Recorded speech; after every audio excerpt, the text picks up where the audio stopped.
Olá, minha amiga, meu amigo. Hora do nosso encontro nesta segunda-feira, 21 de julho, Dia Nacional do Garimpeiro, com base numa lei de 2008. O garimpeiro e a nação brasileira estão unidos desde o nascimento. Graças ao garimpeiro que foi entrando em busca de tesouros, pedras preciosas, ouro, nós conquistamos o território nacional, inclusive além da linha de Tordesilhas. Minas Gerais e São Paulo, pelos garimpeiros, bandeirantes, e Golbery, um grande estrategista, dizia que só se conquista um país pelos pés dos seus nacionais.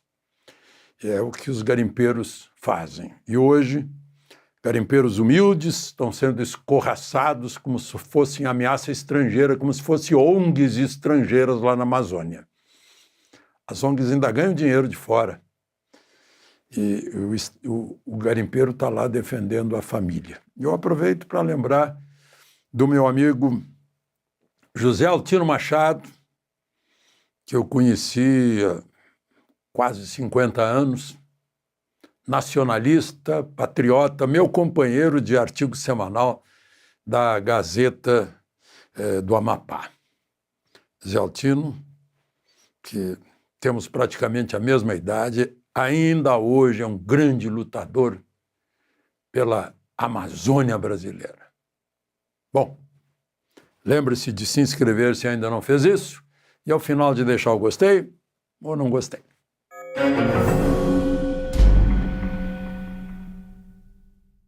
Bom, hoje o ministro Moraes baixou uma ordem dizendo que se Bolsonaro der alguma entrevista e sair nas redes sociais, ele vai preso. Não é nem tornozeleira, é grade.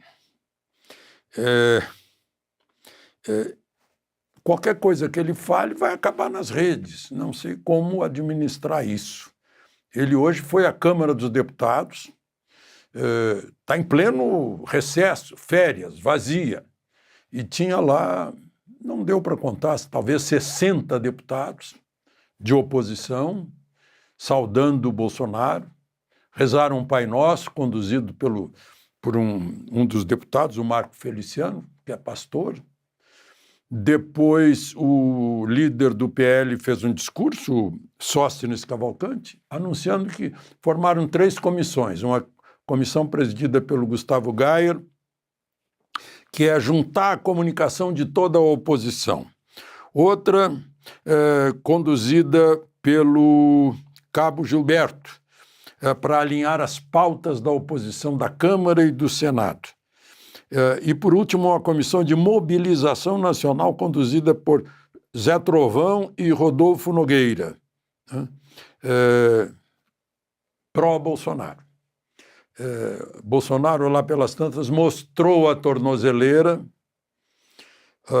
tinha tanta gente ali, tanto tumulto, quebrou uma mesa e alguém bateu um microfone ou uma câmera no rosto do Nicolas Ferreira e abriu um corte que sangrou bastante.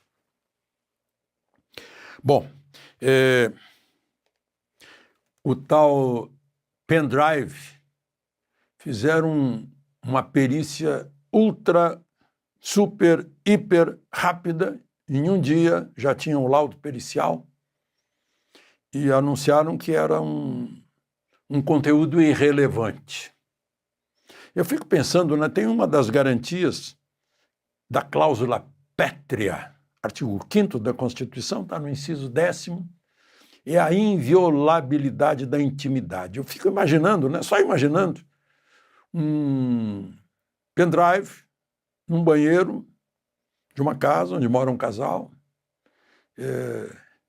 Imagina que se alguém não quis deixar registrado no celular, mas pôs no pendrive, um exame corporal diante do espelho para ver se continuava fazendo tal ginástica ou tal regime, né? Estou só supondo, porque eu ouvi nas redes sociais que eram canções gospel, canções evangélicas. No caso, fica muito claro que o pendrive seria da senhora Michele. Mas enfim, né? Outra questão, eu anotei aqui para não esquecer, né? Assim, sobre o crime de Bolsonaro. Ele estava lá, ele falou com as pessoas, disse, eu roubei de alguém, eu agredi alguém, eu desobedeci à Constituição em alguma coisa. Que crime eu cometi? Sim, cometeu um crime. Querer ser candidato à presidência da República no ano que vem. Esse é o crime. Identificado aqui pelo vice-primeiro-ministro da Itália,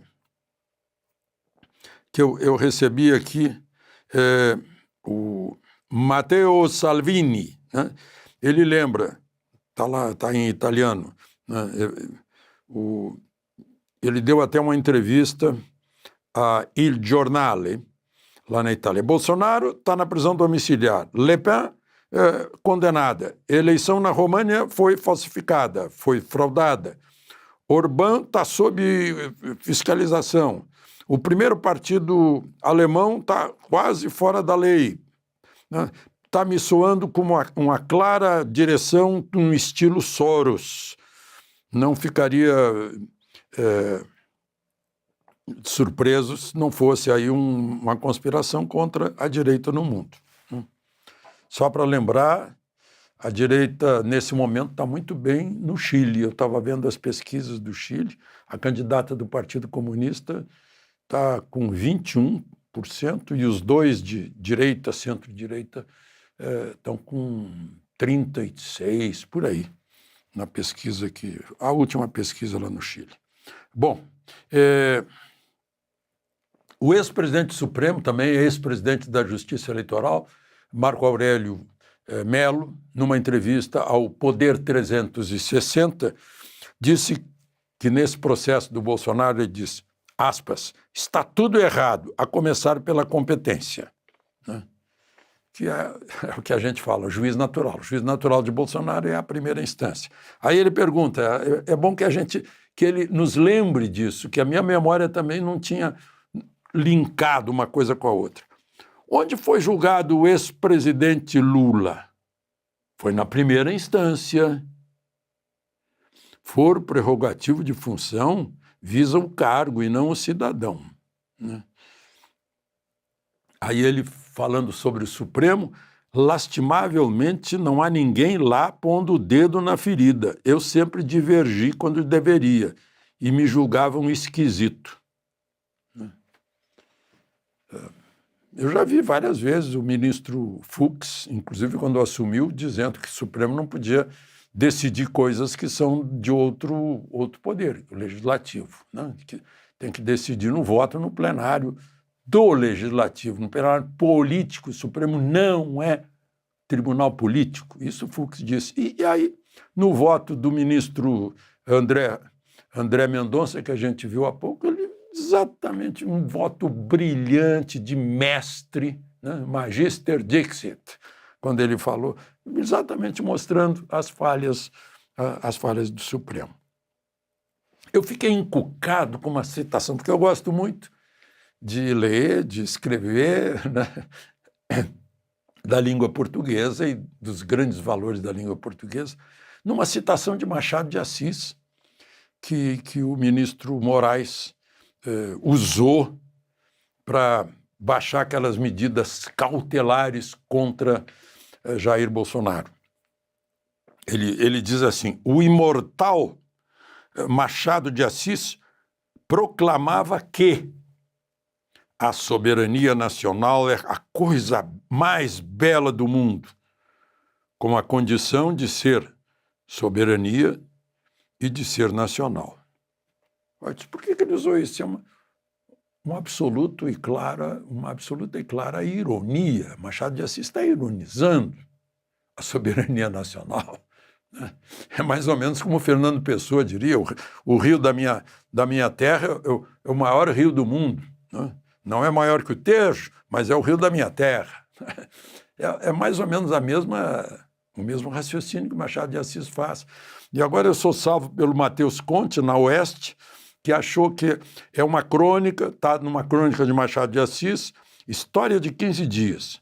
É de 1876 e, vejam só que ironia, A frase foi usada para criticar a manipulação de eleições.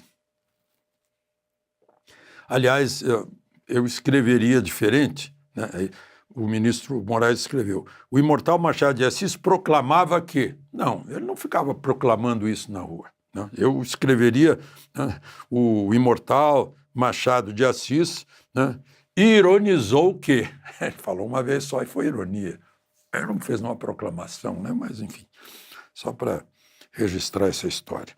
O ministro Barroso estava no Ceará hoje, lá na OAB, e perguntado, mostrou que agora está cauteloso, porque ele disse: ainda não é hora de comentar a perda do visto. Que, aliás, levantou uma outra discussão, né? A história, a filha dele vai ser atingida porque está na Flórida. Aí o Wallace esclareceu: não está, ela esteve lá, se formou em Yale, doutorado, algo assim, e está no Rio de Janeiro trabalhando no escritório do pai dela. Aí, como assim escritório do pai dela? Ministro do Supremo não pode ter escritório de advocacia, né? E aí o UOL imediatamente corrigiu, disse que não pode, enfim, né?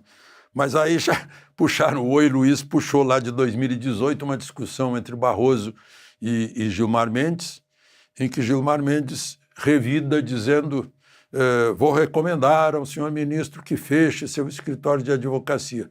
E era 2018. Mas, enfim, essas coisas, os registros hoje nas redes sociais não deixam nada ficar para trás. Mas, enfim,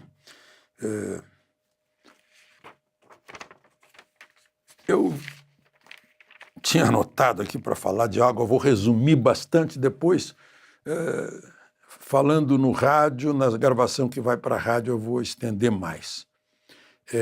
A Petrobras depende muito a Petrobras não, os caminhoneiros do Brasil dependem muito do diesel que a Petrobras compra da Rússia. E se continuar comprando da Rússia, né, como anunciou o secretário-geral da OTAN, Mark Rutte, né, isso vai significar que a alíquota para o Brasil vai subir de 50% para 100%, porque faz parte das sanções contra a Rússia. E a Petrobras tem que achar um outro lugar que tenha o mesmo preço do petróleo russo, porque senão quem vai pagar é o nosso Brasil, né? Os nossos caminhoneiros. E aí? É um setor muito sensível e que transporta, no mínimo, 2/3 da carga brasileira, né? O Brasil a Rússia é o principal abastecedor de diesel no Brasil desde que entrou o governo Lula. Já em 23 se tornou o principal e em 24 continua, né? Então, estamos comprando mais de 50% do diesel vem da Rússia. Olha o tamanho do problema. De Brasília, Alexandre Garcia.